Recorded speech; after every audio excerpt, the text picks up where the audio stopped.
Salut les pirates, aujourd'hui je vais vous parler de Roronoa Zoro et de son mystérieux œil fermé. J'ai 2-3 hypothèses dessus, voyons voir ce que vous en pensez. Ne vous inquiétez pas, il n'y aura pas de spoil, tout ceci n'est que théorique. Bien, si vous êtes prêts, commençons. Tout d'abord, petit rappel pour ceux qui ne l'auraient pas vu, sur ma précédente vidéo, je vous expliquais comment selon moi Barbe Noire pouvait utiliser plusieurs pouvoirs de fruits du démon, et quelle était la suite de son plan. Dans cette vidéo, je vous disais également que Joz le diamant allait se faire tuer par Barbe Noire, et que celui-ci donnerait son fruit du démon à son deuxième commandant, Shiryu de la pluie, qui par conséquent deviendrait un homme diamant, le matériau naturel le plus dur qui existe sur Terre, réputé incassable, et que c'est en réussissant à vaincre Shiryu de la pluie que Roronoa Zoro surpasserait Œil de Faucon et deviendrait le meilleur sabreur du monde, le seul capable de couper le diamant. Car Œil de Faucon lui-même n'avait pas réussi à couper Joz durant la bataille de Marineford. Bien, maintenant intéressons-nous à ce fameux œil fermé de Zoro. Après 2 ans d'entraînement à combattre les mandrills sous la supervision d'Œil de Faucon, Zoro nous revient plus fort avec la maîtrise du haki, de nouvelles attaques spéciales et un œil en moins. Il doit sans doute la perte de son œil au grand chef des mandrills qui a singé les techniques de combat d'Œil de Faucon, ou peut-être qu'il la doit à Œil de Faucon lui-même. Mais a-t-il vraiment perdu son œil ou nous cache-t-il quelque chose ? Avant d'approfondir plus en détail sur ce sujet, je dois tout d'abord vous parler d'Œil de Faucon. À l'heure actuelle, nous avons que très peu d'informations sur lui, si ce n'est que c'est le meilleur sabreur du monde, l'un des 7 grands corsaires, et qu'il est l'ami et grand rival de Shanks le Roux. Maintenant, la question que je me pose c'est, est-il venu au monde avec ses yeux qui lui ont valu ce surnom d'Œil de Faucon, ou est-ce un éveil du haki de la perception très rare et unique qui serait spécifique à chaque individu ? Ce qui ferait qu'avec ses yeux de faucon, il puisse localiser sa cible où qu'elle soit sur un champ de bataille et qu'aucun point faible de l'ennemi ne lui échappe. Je sais qu'Oda nous a déjà dessiné Mihawk enfant et que dessus il a déjà ses yeux de faucon. Mais rien ne nous dit qu'il n'a pas éveillé ses pupilles très tôt durant son enfance lors d'un entraînement acharné. Car je vous rappelle que Zoro et Kuina s'entraînaient extrêmement dur durant leur enfance et étaient beaucoup plus forts que des adultes, alors qu'ils ne devaient avoir que 8 ou 10 ans, ou peut-être encore moins, et certainement que Mihawk au même âge devait être d'un niveau complètement différent, encore bien supérieur au leur. Il n'y a qu'à voir le combat entre Zoro et Mihawk pour s'en rendre compte. Ce qui me fait penser ça, c'est l'épisode 470 de l'anime que je vous encourage fortement à aller revoir à la fin de cette vidéo pour mieux comprendre mon raisonnement. Car en effet, dans cet épisode, on voit Luffy qui court pour aller sauver son frère Ace qui se trouve sur l'échafaud. Mais Mihawk vient lui barrer la route et Luffy, n'ayant pas le temps de combattre un adversaire aussi puissant que lui, utilise son Gear-Segendo pour se propulser de l'autre côté du champ de bataille, loin de Mihawk. Entre temps, on voit le combat d'Iwankov et de Kuma le pacifista qui fait rage. Puis, 2 gars des newcomers tentent d'arrêter Mihawk mais en vain car celui-ci se débarrasse d'eux en un seul coup d'épée.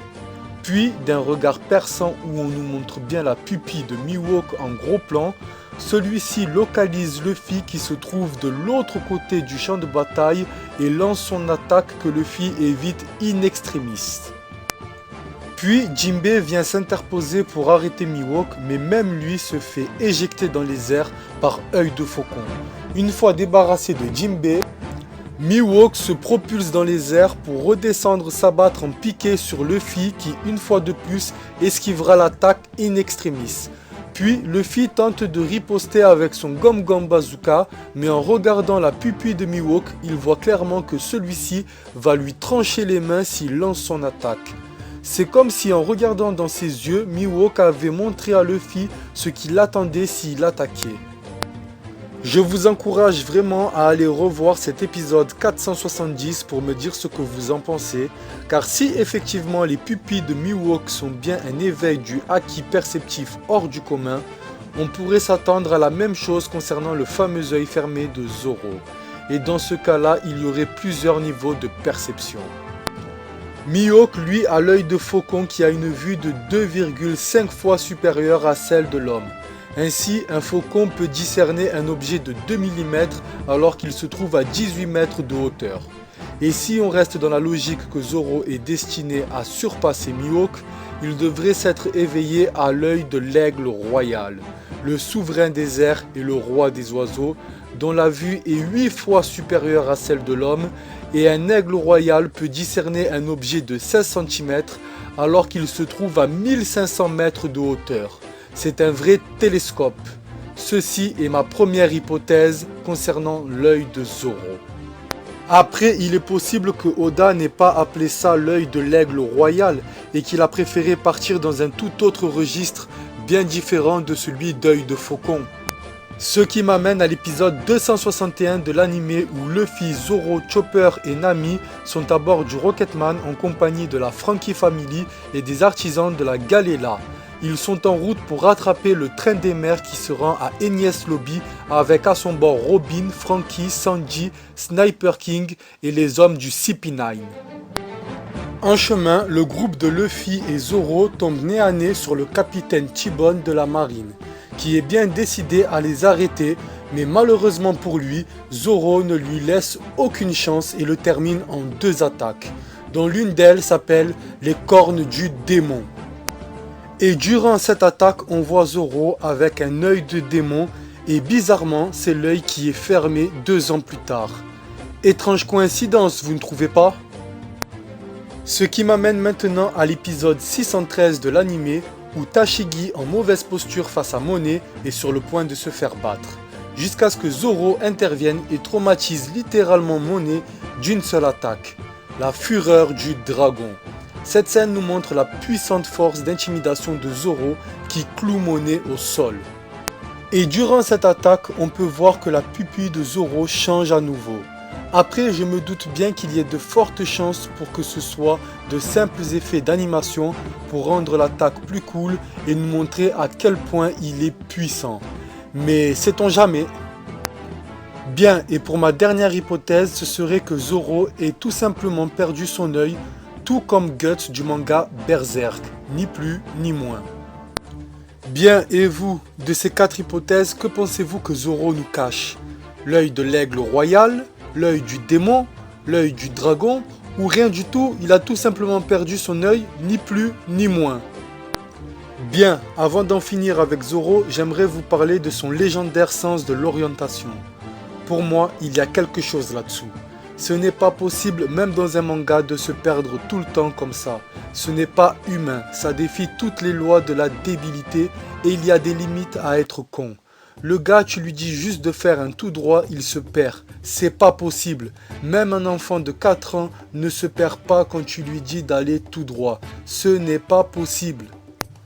Pour ceux qui pourraient croire que je suis parano, allez regarder l'épisode 313 de l'anime, c'est l'arc où Garp débarque à Water 7 avec Koby, Hermep et les soldats de la marine. Zoro, les ayant vus venir, s'empresse d'aller prévenir les autres, mais voilà, il se perd et finit sur le bord d'une falaise. Et qu'ils partent en avant, en arrière, à gauche, à droite, il finit toujours par revenir sur le bord de cette falaise. Le gars tourne en rond.